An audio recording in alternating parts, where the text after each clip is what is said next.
When setting up your triggers, the order in which they run matters a great deal.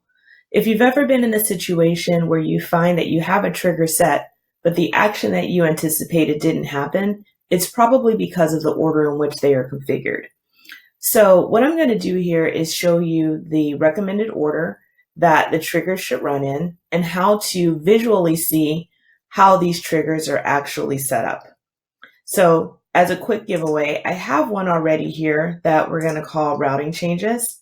I'm going to go over the makeup of that one in just a moment, but I want you to see that I'm moving routing changes to the very top here.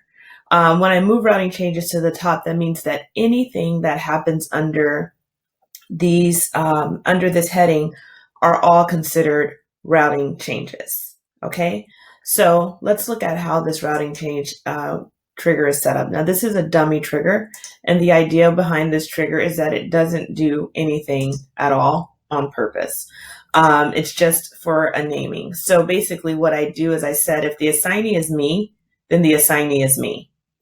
That's not going to do anything at all. So I'm going to clone this one because you want to make sure that your routing changes happen first, your field changes happen second, and then your notifications happen last.